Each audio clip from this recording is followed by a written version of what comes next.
শবনম সুলতানা মজুমদারকে ঘিরে সোশ্যাল মিডিয়ায় বিতর্ক তীব্র আকার নিয়েছে।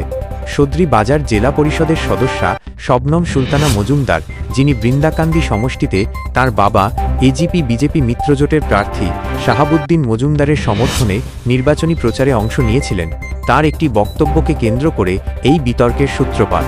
প্রচারের সময় তার বলা কিছু বাক্য, যেমন সরকারে কিতা কইব, সরকারে কইব না রে, কেটে কেটে বিভিন্ন কন্টেন্ট ক্রিয়েটর ও রোস্টাররা সোশ্যাল মিডিয়ায় ছড়িয়ে দেয়। অভিযোগ, এই ভিডিওগুলো বিকৃতভাবে উপস্থাপন করে তার মানহানি করা হচ্ছে। এই ঘটনার পরিপ্রেক্ষিতে শবনম সুলতানা মজুমদার থানায় অভিযোগ দায়ের করেছেন। তিনি দাবি করেছেন, তাকে লক্ষ্য করে অশ্লীল ভাষায় মন্তব্য, গালিগালাজ এবং সামাজিক মাধ্যমে অপপ্রচার চালানো হচ্ছে, যা তার সম্মানহানির শামিল।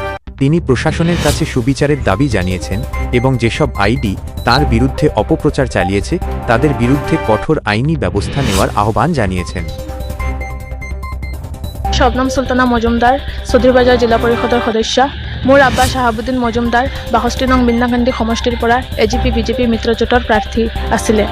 তেওঁৰ পক্ষে হৈ মই নিৰ্বাচনী প্ৰচাৰত নামিছিলোঁ আৰু যিহেতু নিৰ্বাচনী প্ৰচাৰত বক্তব্য প্ৰদান কৰাত মোৰ সেই বক্তব্যৰ ভিডিঅ'বিলাকৰ পৰা কিছুমান ভিডিঅ' এডিট কৰি কিছুমান ব্যক্তিয়ে ছ'চিয়েল মিডিয়াত তেওঁলোকৰ আইডিৰ পৰা মোক ছ'চিয়েল মিডিয়াত পাৰ্চনেলি হিচাপে এটেক কৰে, মোক অশ্লীল ভাষাত গালিগালাজ কৰিছে, বেয়া কমেণ্ট দিছে, অশ্লীল কমেণ্ট দিছে, যাৰ ফলত মই মানসিকভাৱে হাৰাশাস্তি পাইছোঁ, লগতে জনসমাজত মোৰ মানহানি হৈ আছে।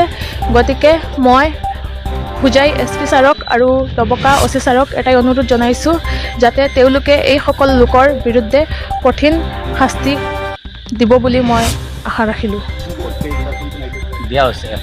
এই সকলোবোৰ পেজ ID FIRত মই স্ক্ৰীনশ্বট হিচাপে দিছোঁ, তেওঁলোকে তদন্ত কৰিব। নাই, আইডিবোৰ মই নাম নকওঁ, তেওঁলোকে চাইবাৰৰ মাধ্যমত ওলাব বা যি কৰিব লাগে তেওঁলোকে কৰিব।